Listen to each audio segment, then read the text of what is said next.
90.4 அலைவரிசையில் நீங்கள் கேட்டுக்கொண்டிருப்பது கொங்கு எஃப்எம் சமுதாய வானொலி. இப்பொழுது நாம் கேட்கவிருக்கும் நிகழ்ச்சி அறிவியல் பார்வை.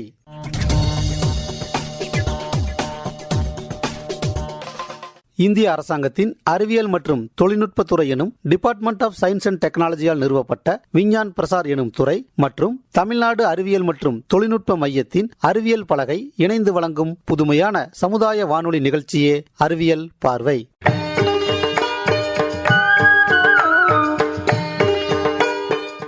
இன்றைய அறிவியல் பார்வை நிகழ்ச்சியில் சென்ற வார நிகழ்ச்சியின் தொடர்ச்சியாக மூத்த விஞ்ஞானி திரு சிவசுப்பிரமணியம் ஐயா அவர்களின் அறிவியல் அனுபவங்களை நமது நேயர்களுக்காக தொலைபேசியின் வாயிலாக வழங்கினார். இதனுடைய வானொலி தொகுப்பினை இப்பொழுது நாம் கேட்கலாம். திரு சிவசுப்பிரமணியம் ஐயா அவர்களை பற்றி நாம் நிறைய சொல்லிக்கொண்டே போகலாம். அதில் குறிப்பாக ஐயா அவர்கள் நமது பாரத திருநாட்டின் பெருமைமிகு இந்திய விண்வெளி ஆய்வு மையத்தில் தலைமை பொது மேலாளராக பணியாற்றி ஓய்வு பெற்றுள்ளார். அது மட்டுமல்லாமல் பணியில் இருந்த பொழுது மறைந்த நமது முன்னாள் குடியரசுத் தலைவர் மேதகு APJ அப்துல் கலாம் ஐயா அவர்களுடன் 15 ஆண்டு காலம் ஆராய்ச்சி பணியில் இணைந்து செயல்பட்டுள்ளார் என்பது குறிப்பிடத்தக்கது. தற்பொழுது ஐயா அவர்கள் மதுரையில் உள்ள பள்ளி மற்றும் கல்லூரி மாணவ மாணவியர்களுக்கு அறிவியல் பாடங்களை எடுத்து வருகிறார். இவ்வாறு அறிவியல் மற்றும் ஆராய்ச்சி பணியில் சிறப்பாக பணியாற்றி ஓய்வு பெற்ற மூத்த விஞ்ஞானி திரு சிவசுப்பிரமணியம் ஐயா அவர்களின் நிகழ்ச்சியினை இப்பொழுது நாம் கேட்போம். நிகழ்ச்சியில் உடன் உரையாடியவர் நிலையத்திலிருந்து தங்கவேல்.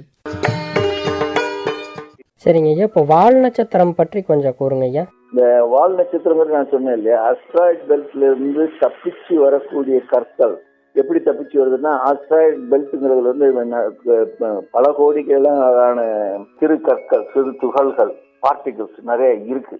அந்த பார்ட்டிகிள்ஸ் சுத்திக்கிட்டு இருக்கு, சூரியனை சுத்திக்கிட்டு இருக்கு. அந்த சூரியன்ல இருந்து சுழற்சியில இருந்து விடுபட்டு அல்லது ஒன்றோடு ஒன்று மோதிக்கொண்டு உடைந்து வரக்கூடிய அந்த கற்கள் தான் வால் நட்சத்திரம் மாதிரி நமக்கு வெளியில ஓடி வருது.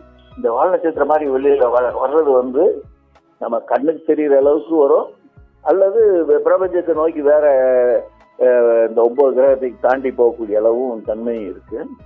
இந்த வால் நட்சத்திரத்தை நம்ம பார்க்கறதுனால ஒவ்வொருத்தவங்க சொல்லுவாங்க, இது பார்க்கறப்ப ஒயிட்டா இருக்கு, கிரீனா இருக்கு அப்படிம்பாங்க. இந்த கற்கள் மோதுறதுனால உடையக்கூடியதும் அதுல இருக்க கேஸ் தன்மையும் பொறுத்துதான் இந்த பார்வை நமக்கு அப்பியரன்ஸ் தெரியுது. இது வால் நட்சத்திரத்தை வந்து நம்ம பார்க்கறதுக்காக இந்த அஸ்ட்ராய்ட்ல என்ன இருக்கு, அதாவது நான் சொன்னபடி பெரிய பெரிய அஸ்ட்ராய்ட்லாம் இருக்கு. அந்த அஸ்ட்ராய்ட்ல போய் ஆராய்ச்சி பண்றதுக்கு இப்ப யூரோப்ல அட்டம் பண்ணி அந்த அஸ்ட்ராய்டுல போய் ஒரு செயற்கைக்கோளையோ ஒரு ப்ரோபை இறக்கியிருக்காங்க. இறக்கி அதனுடைய நிலவளம், அதுல நீர் தன்மை இருக்கா, கேஸ் தன்மை எப்படி இருக்குங்கிறத பாக்குறதுல இப்ப அதுலயும் ஆராய்ச்சி நடந்துட்டு இருக்கு. அதுவும் ஒரு நல்ல ஒரு எக்ஸ்பெரிமெண்ட். நம்ம சூரியன் ஆராய்ச்சி பண்றது போல அஸ்ட்ராய்டை ஆராய்ச்சி பண்றதுக்கும் பிரான்ஸ் நாட்டுல இருக்கவங்க ஒரு முயற்சி பண்ணி அதுல பாதி வெற்றி அடைஞ்சிருக்காங்க. இன்னொரு முயற்சி என்னன்னா, அந்த அஸ்ட்ராய்டை பிடிச்சு ராக்கெட்ல வச்சு திருப்பி கொண்டு வந்துடலாமா அப்படிங்கிற ஒரு முயற்சியும் இருக்கு, நடந்துட்டு இருக்கு. அது வந்து வருங்காலத்தினுடைய ஆராய்ச்சியில, விண்வெளி ஆராய்ச்சியில அது வந்து ஒரு ஒரு முயற்சி. அது மூலமா நமக்கு என்னன்னா, அஸ்ட்ராய்டு இருக்க மாதிரி நிறைய அஸ்ட்ராய்டை பிடிச்சோம்னா இதுல பூமியில கிடைக்காத தாது பொருட்களோ, பூமியில கிடைக்காத மண்வளமோ ஏதாவது இருந்த ரேர் எலிமெண்ட்ஸ் கிடைச்சா அதை நம்ம உபயோகப்படுத்தலாம்ல அப்படிங்கிற ஒரு எண்ணத்துல அஸ்ட்ராய்டை போய் பாக்குறக்காண்டி இப்ப நான் ஒரு முயற்சி எடுத்துட்டு இருக்காங்க. அதான் வானவியலுக்கும் அதாவது வானியலுக்கும் நம்ம வாழ்க்கை முறைக்கும் ஏதாவது தொடர்பு இருக்குதுங்களா? ஆமா, இருக்கும். அதாவது அது இன்னொன்று ஒன்று சொல்றாங்களே, அஸ்ட்ரோபயாலஜி அப்படிங்கிறாங்க, எக்ஸோபயாலஜிங்கிறாங்க. அதாவது விண்வெளி ஆராய்ச்சி, விண்வெளியில நடக்கக்கூடிய விந்தைகளையும் அதையும் இதையும் நம்ம நடைமுறை வாழ்க்கையிலையும் நடக்கக்கூடிய ஒருங்கிணைத்து அஸ்ட்ரோபயாலஜிங்கிறாங்க. அஸ்ட்ரோபயாலஜிங்கிறது வந்து ஒரு வகையான பாடத்திட்டம். அது வந்து வருங்காலத்துல படிக்கிறது மூலமா நமக்கு வந்து விண்ணில் நடக்கிற வினோதங்களும் அதில் கிடைக்கக்கூடிய அற்புதங்களையும் பூமியில இருக்கிறதோட சேர்ந்து இணைத்து பார்க்கறப்ப நம்ம வாழ்க்கை முறை ஒரு வேற விதமா மாறுங்கிற மாதிரி ஒரு எண்ணம் இருக்கு. அந்த எண்ணத்துலதான் அஸ்ட்ரோபயாலஜி, இன்னொன்று வந்து எக்ஸ்பயாலஜி, அதாவது சூரிய வம்சம் போல இது கிரகங்கள் எப்படி இருக்கு, எப்படி உருவாச்சு, அதுல இருந்து லைஃப் எப்படி வந்தது, அந்த லைஃபையும் பூமியில இருக்கிற லைஃபையும் ஒப்பிட்டு பார்த்து அதனுடைய ஜியாலஜி கண்டிஷன், அதனுடைய யூனிவர்சல் கண்டிஷனை பார்த்து படிக்கக்கூடிய சப்ஜெக்ட் அஸ்ட்ரோபயாலஜிங்கிறது. இது வந்து ஒரு ஒரு ஒரு ஒரு நியூ சப்ஜெக்ட். இது வந்து இதை நம்ம தெரிஞ்சுக்கிட்டோம்னா நம்மளுடைய வாழ்க்கை முறையில கொஞ்சம் திருப்பங்கள்லாம் வர வாய்ப்பு இருக்கு. இந்தியர்கள் வந்து பெருமைப்பட வேண்டிய, இமயம் முதல் குமரி வரை இருக்கக்கூடியவங்க எல்லாம் பெருமைப்பட வேண்டியது வந்து பார்த்தீங்கன்னா, சந்திராயன் வந்து நம்ம விண்ணில் வந்து நிலவுக்கு அனுப்பிச்சி விட்டு நம்ம முதல் இது வந்து சக்ஸஸ் ஆயிடுச்சு. ரெண்டாவது கிட்டத்தட்ட வெற்றி ஆயிடுச்சுங்க. மூணாவது வந்து சந்திராயனுடைய சிறப்பம்சம், உங்களுடைய அனுபவம் அதை பகிருங்க ஐயா நேயர்களுக்காக. இதுவரைக்கும் விண்ணில் வந்து செயற்கைக்கோள் அனுப்பி செயற்கைக்கோளில் கருவிகளை வைத்து, செயற்கைக்கோள்ங்கிறது வந்து பூமியை சுத்திட்டு வரக்கூடிய தன்மை உள்ள ஒரு பொருள். அது மூலமாக அதுல கருவிகளை வச்சு மனிதனுக்கு உபயோகமாக, சொசைட்டிக்கு உபயோகமா இருக்க கருவிகளை வச்சு நம்ம அனுப்பிட்டு இருந்தோம்.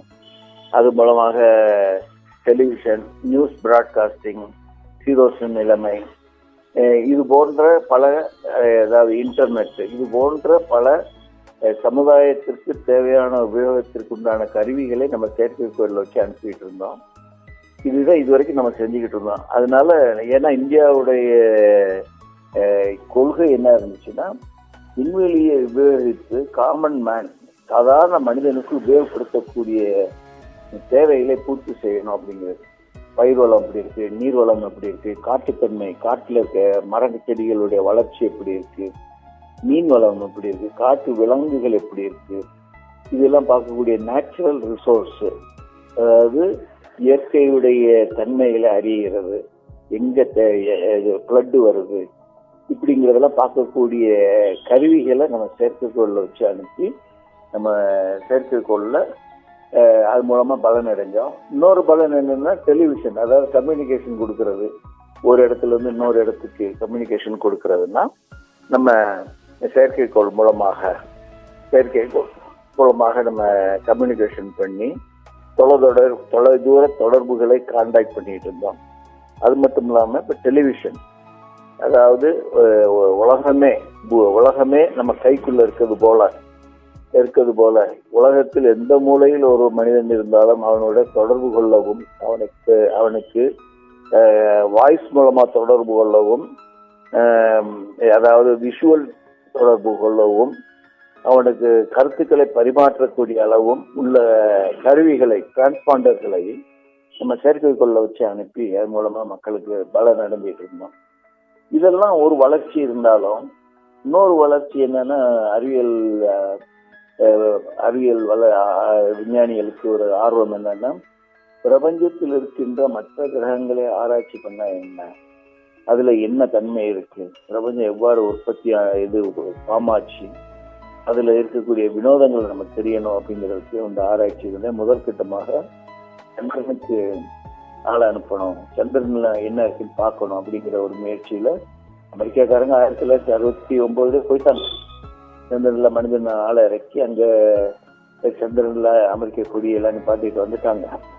நம்ம நம்மளும் அந்த முயற்சியில இது பண்ணோம். இதுவரைக்கும் அமெரிக்கா, ரஷ்யா போன்ற பிரான்ஸ் போன்ற சைனா போன்ற நாடுகள் தான் சந்திரனை பற்றி ஆராய்ச்சியில் ஈடுபட்டிருந்தாங்க. நம்ம சந்திராயன் 1 என்கின்ற செயற்கைக்கோளை நம்ம 2008 வருஷத்துல ஒரு அனுப்பணும். அந்த செயற்கைக்கோள் நம்ம PSLVங்கிற ராக்கெட்ல, அதாவது போலார் சேட்டலைட் லான்ச் வெஹிக்கிள்ங்கிற ஒரு ராக்கெட் மூலமாக அனுப்பப்பட்டு உந்தி தள்ளப்பட்டு 1500 கிலோகிராம் எடையுள்ள செயற்கைக்கோள் பூமியினுடைய சுற்றுவட்ட பாதையிலிருந்து விலகி சந்திரனுடைய சுற்றுவட்ட பாதைக்கு ஒரு 10 நாள்ல போய் சந்திரனுடைய சுற்றுவட்ட பாதையில சுற்றிட்டு அங்க இறங்குச்சு. இந்த சந்திராயன் 1ல நமக்கு என்ன பார்த்தோம்னா, அங்க சந்திரன்ல என்ன கேஸ் இருக்கு, சந்திரன்ல என்ன விதமான மினரல் இருக்கு, சந்திரன்ல என்ன விதமான இன்ஃப்ராரெட் கதிர்கள் அதனுடைய தன்மை என்ன, இப்படிங்கிறத பத்தி ஆராயிர காட்டி அனுப்பணும். இந்த செயற்கைக்கோள்னு நான் சொல்ல மாட்டேன், இந்த கருவி சந்திரனை சுத்திட்டு வந்து சந்திரன்ல போய் கீழே இறங்குச்சு.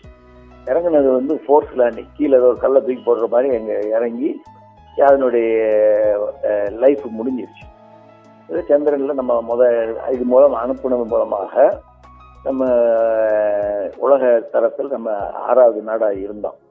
சந்திரன்ல ஒரு நம்ம இங்கே இந்தியாவில் பூமியிலிருந்து ஒரு ஆராய்ச்சிக்கு அனுப்பணும் அப்படிங்கிறது. அப்போ போய் பார்க்குறப்பதான் நம்ம அனுப்பின கருவியில் ஒரு கருவி பார்த்தது வந்து சந்திரன்ல இருக்க மண்ணில் ஈரத்தன்மை இருக்கு அப்படிங்கிறத ஒன்று பார்த்தோம். ஹைட்ராக்சைடு, அதாவது ஹைட்ராக்சைடு இருந்துச்சுன்னா வாட்டர் இருக்கக்கூடிய வாய்ப்புகள் இருக்கு அப்படிங்கிறது நமக்கு தெரிஞ்சுது. இதை வந்து அமெரிக்காக்காரங்களும் முன்னாடி பார்த்துருக்காங்க, அவங்களால ஊர்ஜிதப்படுத்த முடியல. முதலாக சந்திராயன் 1 நம்ம சந்திரன்ல வாட்டர் இருக்கு, தண்ணி இருக்கு அப்படிங்கிறத நம்ம ஊர்ஜிதப்படுத்தணும். 2வது நம்ம அனுப்புனது வந்து இதே மாதிரி சந்திரனுக்கு ஒரு செயற்கைக்கோள் அனுப்பி அதுல வந்து ஒரு லேண்டரையும், விக்ரம்ங்கிற ஒரு லேண்டரையும், ஒரு ரோவர்னா ஒரு இறங்கி நடக்கக்கூடிய ஒரு ரோவரையும் அனுப்பி அங்க சந்திரனில் இருக்க மண் வளத்தை தோண்டி அந்த மண்ணை ஆராய்ச்சி பண்ணி அதுங்க வேற என்ன இருக்குங்கிற பார்க்கறதுக்காக ஒரு ரோவரை அனுப்பணும். அது வந்து நம்ம வந்து அனுப்பின லேண்டர் வந்து ஹார்ஸ் லேண்ட் சாஃப்ட் லேண்ட் ஆகணும், அதாவது மென்மையாக போய் இறங்கணும். சந்திரனை சுத்திட்டே வந்து சந்திரனில் இறங்குறப்ப பைய போய் இறங்கணும். அந்த பைய இறங்கணும்னா 10 மீட்டர் பர் செகண்டுக்கு ஸ்பீடை வந்து அப்படி குறைச்சிட்டே வரணும். இது நமக்கு என்ன ஆச்சுன்னா 10 மீட்டர் பர் செகண்ட் பிறகு நமக்கு கம்யூனிகேஷன் நின்னதுனால செயற்கைக்கோள் லேண்டர் வந்து ஹார்ஸ் லேண்ட் ஆயிடுச்சு. அதாவது நம்ம அடாவடித்தனமாக கீழே வந்து மோதின மாதிரி போய் இறங்கிடுச்சு. இந்த மோதின மாதிரி இறங்கினால அங்கே அந்த லேண்டர் வந்து பணி ஒன்றுமே செய்ய முடியல. அவ்வாறு நம்ம முயற்சி 2வது சந்திராயன் 2ல வந்து நம்முடைய முயற்சி வந்து பாதி சக்சஸ் ஆச்சு, பாதி ஃபெயிலியர் ஆச்சு. அதாவது கடைசி கட்டத்தில் இறங்கி பைய இறங்குறது, அதாவது நீங்க ஓடுற பஸ்ல இருந்து இறங்கிட்டீங்கன்னா இறங்கி நீங்க ஸ்டெபிலைஸ் ஆகி நிக்கணும். நிக்காம கீழே விழுந்தீங்கன்னா அது என்ன ஆகும், அதுதான் ஒரு சின்ன எக்ஸாம்பிள் வந்து நம்ம இதே போல ஓடுற பஸ்ல இருந்து இறங்குற மாதிரி நம்ம சந்திராயனுக்கு வந்து ரோவர்ல இருந்து இறங்குறப்ப அது அதனுடைய ஸ்பீடு கண்ட்ரோல் பண்ண முடியாதனால ஃபோர்ஸ்ல கிராஷ் ஆயிடுச்சு. இப்போ அதை நிவர்த்தி பண்ணி இப்போ 2023 ஜூலை 14ஆம் தேதி இன்னொரு சந்திராயன் 3ங்கிற ஒரு லேண்டரையும் ஒரு ரோவரையும் நம்ம அனுப்புகிறோம். 1800 கிலோகிராம் எடையுள்ள லேண்டரும் ரோவர் வந்து ஒரு 40 கிலோகிராம் எடை இருக்கும். இது வந்து இறங்கினோம்னா சாஃப்ட் லேண்ட் பண்ணுறது. என்னென்ன குறைகள் நம்ம சந்திராயன் 2ல பார்த்தோமோ அந்த குறைகளை எல்லாம் நீக்கிட்டு இந்த வேகத்தை குறைக்கிறதுக்காக 2-3 அடிஷ்னல் த்ரஸ்டர்ன்னு சொல்றாங்க இல்லையா, ரெட்ரோ த்ரஸ்டர்ஸ். அதாவது ராக்கெட்டை ஃபயர் பண்ணுறத மறைமுகமாக ஆப்போசிட் டைரக்ஷனில் ஃபயர் பண்ணோம்னா ஸ்பீடை குறைக்கும். அதான் ரெட்ரோ ராக்கெட் சொல்லுவாங்க. அதை அதிகமாக வச்சு அங்கே ஒரு கேமராவையும் வச்சு இறங்க போகிற இடத்துல அந்த இடம் இல்லை ஃப்ளாட்டாக இருக்கா, பள்ளத்தாக்கா இருக்கா, மேடு பள்ளமாக இருக்கா அப்படிங்கிறத பார்த்து அதுக்கேற்றபடி இந்த லேண்டரை வந்து பத்திரமா இறக்குறதுக்கு உண்டான முயற்சி இப்போ எடுத்துட்டு இருக்காங்க. ஜூலை 14ஆம் தேதி இந்த ராக்கெட் வந்து விண்ணிலிருந்து 100 கிலோமீட்டர் போய் 36,000 கிலோமீட்டர் சுற்றி ஓட்ட பாதையில் இந்த லேண்டரையும் ப்ரொபல்ஷன் மாடுகளையும் தள்ளி விட்டுரும். அங்கிருந்து ஆகஸ்ட் 23ஆம் தேதி அன்னைக்கிட்ட இந்த லேண்டர் வந்து சந்திரனுடைய புவியீர்ப்பு பாதை அதில் லாக் ஆகி அந்த சந்திரனுடைய எக்ஸென்ட்ரிக் இதில் லாக் ஆகி சந்திரனில் போய் இறங்கக்கூடிய 23 அல்லது 24 அப்போ இறங்கணும். இல்லாட்டி 14 நாள் கழிச்சு சூரியன் சந்திரனுடைய அந்த இமேஜ் அந்த அதாவது அடுத்த அமாவாசை பௌர்ணமிங்கிறாங்கல்ல, அந்த சந்திரன் எப்ப விசிபிளா இருக்கோ, சூரியன் எப்ப விசிபிளா இருக்கோ சந்திரன்ல, அந்த சமயத்துல சந்திரன்ல இருக்க நார்த் போல் சவுத் போல்ல இறங்குறதுக்கு ஒரு முயற்சி. அங்கேயும் போய் முக்கியமா அங்க இருக்க நீர்வளம், நிலவளம், அதுல தண்ணி இருக்கா அப்படிங்கிறதெல்லாம் பார்க்கக்கூடிய முயற்சியில தான் இப்ப ஈடுபட்டுருக்கோம். இப்படி நம்ம சக்சஸ் ஆகிட்டோம்னா இந்தியா வந்து ஒரு 4வது நாடாகும். இந்தியா வந்து 4வது நாடு சந்திரனுக்கு ஒரு இதை பத்திரமாக இறக்குனது. அமெரிக்கா, ரஷ்யா, சைனா 4வது நாடு நம்ம இந்தியா ஆகும். இது ஒரு நமக்கு ஒரு பெருமை தரக்கூடிய ஒரு மைல்கல்லாக இருக்கும்னு நினைக்கிறேன். அறிவியல் வளர்ச்சிக்கு இந்த முயற்சி வந்து சந்திராயன் 3 வந்து ஒரு நமக்கு ஒரு மைல்கல்லாக இருக்கும். இதன் அடுத்த முயற்சி என்ன செய்வாங்கன்னா, இந்த இறங்கின அடுத்த சந்திராயன் 4 or 5 அங்க சந்திரன்ல இறங்கி அங்க இருக்க மண்ணை அல்ல அங்க இருக்க ராக்கை கலெக்ட் பண்ணி திருப்பி பூமி கொண்டு வர்றது இது முயற்சி இருக்கும். இந்த முயற்சியும் பேரலா பண்ணுவாங்க சந்திராயன் 4 or 5.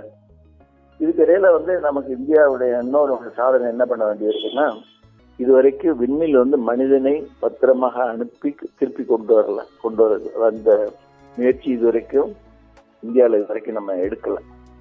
அமெரிக்காக்காரங்க போயிருக்காங்க, ரஷ்யாக்காரங்க போயிருக்காங்க. இந்திய வீரர் ரஷ்யாவுடைய ராக்கெட்ல விண்ணில் சென்று ஒரு வாரம் இருந்துட்டு வந்திருக்காரு. அவர் ராகேஷ் சர்மாங்கிறவர். வேற நம்ம வந்து நம்மளுடைய ராக்கெட்ல நம்முடைய வீரர்கள் நம்முடைய சேட்டலைட்ல வச்சு அனுப்பி பத்திரமா அவங்க கொண்டு வரணுமே. அந்த முயற்சி ககன்யான்கிற ஒரு முயற்சி அடுத்த வருஷம் இறுதியில செய்யறதுக்கு இருக்கோம். அப்படி செஞ்சோம்னா அதுக்கு அடுத்த கட்டமா மனிதனை விண்ணில் அனுப்பிட்டு வந்த பிறகு மனிதனை வந்து சந்திரனுக்கு அனுப்புறான் என்ன அப்படிங்கிற திங்கிங் வரும். இதெல்லாம் வந்து இப்ப விண்வெளி ஆராய்ச்சியில இந்தியாவுடைய முயற்சிகள். இன்னும் ஒரு 2 மாசத்துல இன்னொன்னு என்ன பார்க்க போறோம்னா, அனுப்ப போறோம்னா, சூரியனில் இருக்கக்கூடிய அதாவது கரோனா, சூரியனுடைய இதுல இருந்து வரக்கூடிய கதிர்களை ஆராய்ச்சி உண்டான ஆதித்யாங்கிற ஒரு ப்ரோப் செயற்கைக்கோள்ல இருந்து ஒரு கருவியை வச்சு அனுப்ப போறாங்க. அதுவும் அனுப்பணும்னா அது சூரியனுக்கு கிட்டத்துல போகாது. சூரியன்ல இருந்து நம்மளுடைய L1ங்கிற ஒரு பாயிண்ட் போகும், லக்ராஞ்சிஸ் பாயிண்ட், 1.3 மில்லியன் கிலோமீட்டர். அதே சூரியனுக்கும் பூமிக்கும் இடையில இருக்க ஒரு பர்டிகுலர் இடத்துல வந்து அதனுடைய புவியீர்ப்பு சக்தி சேமா இருக்கும். புவியீர்ப்பு சக்தி அதனுடைய 2 ஃபோர்ஸ் ஆஃப் அட்ராக்ஷன் சேமா இருக்க இடத்துல இந்த ஆதித்யா கொண்டு நிலைநிறுத்த போறாங்க.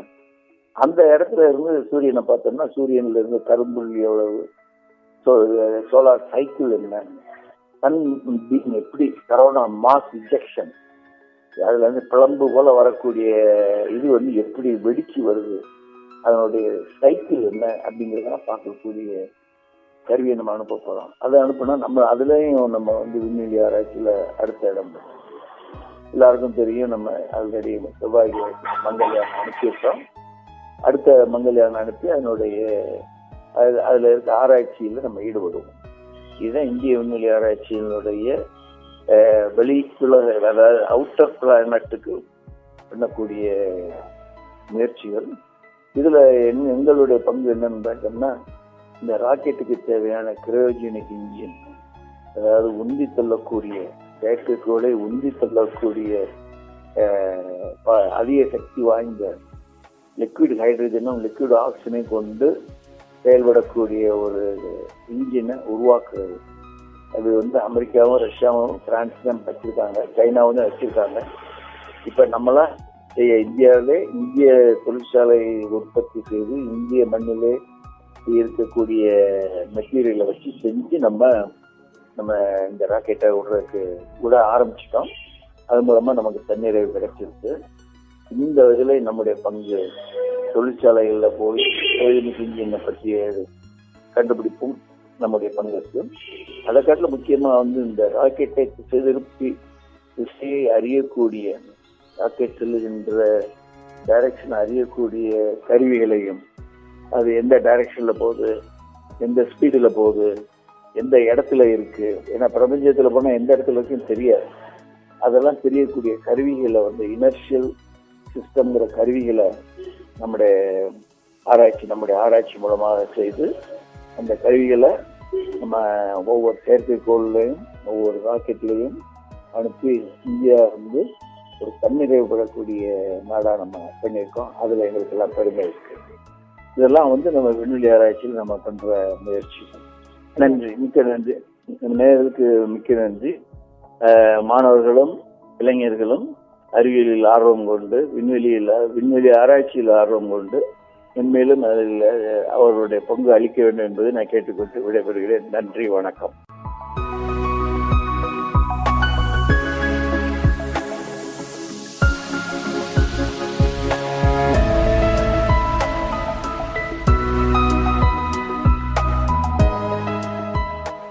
கொங்கு சமுதாய வானொலி 90.4 அறிவியல் பார்வை நிகழ்ச்சியில் இதுவரையில் நீங்கள் கேட்டது சென்ற வார நிகழ்ச்சியின் தொடர்ச்சியான இந்திய விண்வெளி ஆய்வு மையத்தின் தலைமை பொது மேலாளராக பணியாற்றி ஓய்வு பெற்ற மூத்த விஞ்ஞானி திரு சிவசுப்பிரமணியம் ஐயா அவர்களின் அறிவியல் அனுபவங்களை கேட்டீர்கள். இனி தொடர்ந்து அறிவியல் பார்வை நிகழ்ச்சியில் வருவது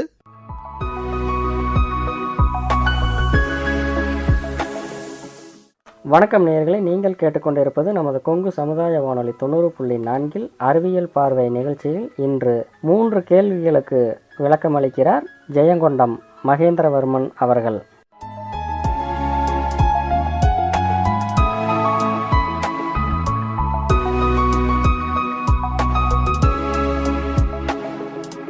ஐயா வணக்கம். ஐயா வணக்கம் ஐயா. ஐயா, இப்போ எல்லாத்துக்குமே இருக்கிற சந்தேகம் என்ன அப்படின்னா, கடல் நீரை எப்படி குடிநீர் ஆக்குறாங்க, அதை பற்றி கொஞ்சம் சொல்லுங்க ஐயா. கடல் நீர் அப்படிங்கிறது ஒன்றும் கிடையாது. அதுல நம்ம மனிதன் பயன்படுத்துறதுக்கான உகந்த நீர் தான். என்னன்னா அதுல உள்ள உப்புக்கள் மட்டும் அதிகமாக இருக்கு. அது ஒண்ணுதான் நம்ம பயன்படுத்த முடியாம போனதுக்கான காரணம். அப்போ அந்த உப்புக்களை எப்படி நீக்கிட்டா அது நல்ல தண்ணி. அப்போ அந்த உப்புக்களை நீக்குவதற்கு என்ன மாதிரியான தொழில்நுட்பத்தை நம்ம பயன்படுத்தலாம் அப்படின்னு மனிதனுடைய சிந்தித்தனுடைய விளைவு தான் இன்னைக்கு நிறைய நாடுகள்ல மிக முக்கியமா கல்ஃப் சொல்லக்கூடிய அந்த யுஏன்னு சொல்லுவாங்க, யுனைடெட் அரபு எமிரேட்ஸ்ல எல்லாமே இந்த திட்டத்தை பயன்படுத்தி தான் கடல் நீரை குடிநீர் ஆக்கிட்டு இருக்காங்க. ஈவன் நம்ம தமிழ்நாட்டுல கூட இந்த திட்டம் செயல்படுத்தப்பட்டு இருக்கு. எப்படின்னா ரிவர்ஸ் ஆஸ்மாசிஸ்ன்னு சொல்லுவாங்க. அதாவது அது கொள்ள இருக்கிற உப்பை அகற்றுறது தான் வேலை, வேற ஒன்றும் இல்லை. நம்ம இப்ப நம்ம அன்றாட பயன்படுத்துகிற குடிநீர் நம்ம வீட்டுல வச்சு பயன்படுத்துறோம் இல்லையா, அந்த சிம்பிள் இதுதான் எதிர் செவ்வூடு பரவல்னு சொல்லுவாங்க. அதுல இருக்கக்கூடிய உப்புகளை அதை நீக்கிட்டோம்னா அதுக்கு நல்ல தண்ணியா கிடைச்சிரும் இல்லையா, அது ஒரு மெத்தடு. அதே மாதிரி இன்னும் நிறைய தொழில்நுட்பங்கள் இதுக்கு இருக்கு. அது சோலார், அதாவது நம்ம சூரிய ஒளி இருக்கு இல்லையா, அந்த சூரிய ஒளியை அடிப்படையாக கொண்டு சோலார் டிஸ்டிலேஷன் பண்ணுவாங்க. அதேதான், அந்த தண்ணியை நீரார் பகுப்பாங்க. நீங்க நம்ம படிக்கும் பொழுது இப்ப பார்த்திருப்போம், ஒரு குடுவையில தண்ணியை வச்சு அதை ஹீட் பண்ணி அதுல இருக்கக்கூடிய ஆவியை மட்டும் தனியா எடுத்து அதான் டிஸ்டிலேஷன் வாட்டர் அப்படின்னு சொல்லுவாங்க. அப்ப அந்த தண்ணியை கடல் தண்ணி அந்த மாதிரி கொதிக்க வைப்பதன் மூலமாக அந்த நல்ல தண்ணியை பெற்று அதை குடிக்க மக்களுக்கு வழங்குறது ஒரு முறை. அப்புறம் எலக்ட்ரோ டயாலிசிஸ்ன்னு சொல்லுவாங்க. அதாவது நேர்மின் அயனிகளையும் எதிர்மின் அயனிகளையும் பாசிட்டிவ் நெகட்டிவ் அயான்ஸை பிரிப்பதன் மூலமாக ஏதோ இப்போ சோடியம் ஒரு பாசிட்டிவா இருக்கும், அந்த மாதிரி அந்த அயனிகளை நேர்மின் அயனிகளை பிரிச்சு அந்த உப்பு அகற்றுறது, அது ஒரு மெத்தடு. இப்போ சமீபத்துல நானோ ஃபில்ட்ரேஷன் சொல்லுவாங்க, நிறைய நானோ ஃபில்டர்ஸை யூஸ் பண்ணி அந்த உப்புக்களை நீக்கிறது. அதுதான் நானோ அப்படிங்கிறது 10⁻⁻⁹ mm, அதாவது கண்ணுக்கே தெரியாது அந்த நானோ பார்ட்டிகிள்ஸை பாக்குறது. அப்ப அந்த ஃபில்டர்ஸை நம்ம யூஸ் பண்ணி கடல் தண்ணியில இருக்கக்கூடிய உப்புக்களை நீக்கி அந்த தண்ணியை பயன்படுத்துறது. நம்ம தமிழ்நாட்டில் இருக்கிறது ரிவர்ஸ் ஆஸ்மாசிஸ் அடிப்படையாக கொண்டு செயல்படுகிற அந்த தொழிற்சாலை தமிழ்நாட்டிலே இருக்குங்க, செயல்படுத்தப்பட்டு இருக்குங்க ஐயா. சரிங்க ஐயா, இப்போ சென்சார் ஜிபிஎஸ் பத்தி சொல்லுங்க ஐயா. சென்சார் ஜிபிஎஸ் அப்படிங்கிறது ஒன்றும் கிடையாது. ஜிபிஎஸ் அப்படிங்கிறது நமக்கு எல்லாருக்குமே தெரியும், அதாவது குளோபல் பொசிஷனிங் சிஸ்டம் அப்படின்னு சொல்லுவாங்க. அப்ப என்ன அப்படின்னா, இந்த உலகத்துல நம்ம ஏற்கனவே வந்து நிறைய செயற்கைக்கோள்கள் அனுப்பப்பட்டிருக்குது. அந்த செயற்கைக்கோள்கள், அந்த சேட்டலைட்டினுடைய உதவியை மையமா வச்சு அந்த செயற்கைக்கோளினுடைய அந்த சமிக்கைகளை பெற்று கிட்டத்தட்ட ஒரு 24 வகையான செயற்கைக்கோள்கள் வந்து சுற்றிட்டு இருக்கு. அப்போ அந்த அந்த செயற்கைக்கோளினுடைய அந்த சமிக்கைகளை பெற்று இப்போ நம்ம பூமியினுடைய அமைவு எவ்வளவு தூரம், அது புவி எவ்வளவு வேகம், அந்த எவ்வளவு வெலாசிட்டியில வந்து ரொட்டேட் ஆகிட்டு இருக்குது, அது அதனுடைய நேரம், இதெல்லாமே அடிப்படையாக கொண்டுதான் அந்த ஜிபிஎஸ் சிஸ்டம் செயல்படுது. இதை மையமாக வச்சுதான் இப்ப நம்ம பயன்படுத்திட்டு இருக்க மொபைல் இருக்கு இல்லைங்களா, அதுல ஜிபிஎஸ் சிஸ்டம் போட்டோம்னா நமக்கு கரெக்டா நம்ம எங்க இருக்கோம், எந்த லொகேஷன்ல இருக்கிறோம், நம்மளுடைய லொகேஷனுடைய லாட்டிடியூட், நம்மளுடைய இருப்பிடத்தினுடைய லேட்டிடியூட் லாங்கிடியூட் வந்து எவ்வளவு இப்படிங்கிறது எல்லாமே இந்த செயற்கைக்கோளை அடிப்படையாக வச்சு ஜிபிஎஸ் சிஸ்டம் செயல்படுறதுனால நமக்கு இது கிடைக்குது. அப்ப இது இல்லாமல் இந்த வேற எதுவுமே கிடையாது. இப்ப நம்ம உலகத்தினுடைய எந்த ஒரு மூலைக்கும் இந்த ஜிபிஎஸ் கருவியினுடைய அந்த பயன்பாட்டை நம்ம மையமா வச்சு நம்ம இது நமக்கு தெரிஞ்ச இடத்த போறது ரொம்ப எளிமை.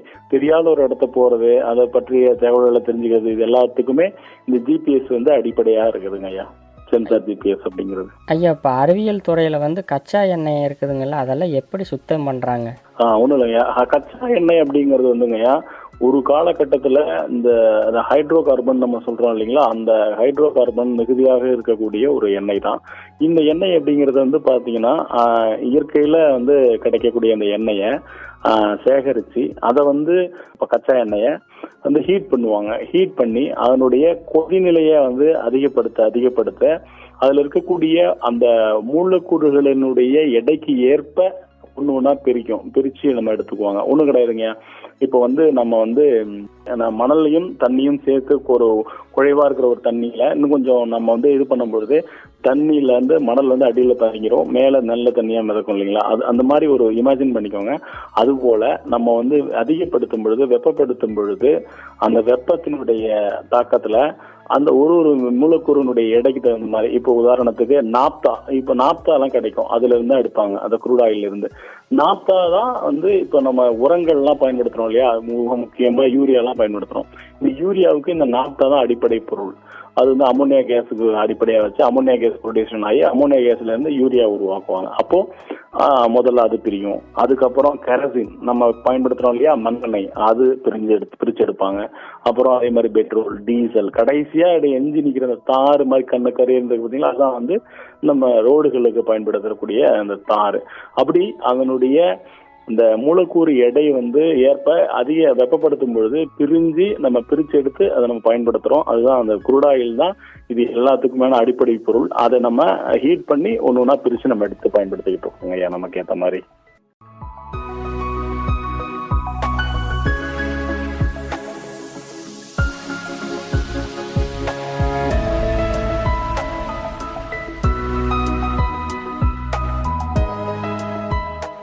சரிங்க ஐயா, ஒரு மிகச்சிறந்த 3 கேள்விகளுக்கு அறிவியல் பார்வை நிகழ்ச்சியில் மிக சிறப்பாக வந்து பதிலளிச்சிங்க ஐயா. ரொம்ப நன்றிங்க ஐயா, நேயர்கள் சார்பாக.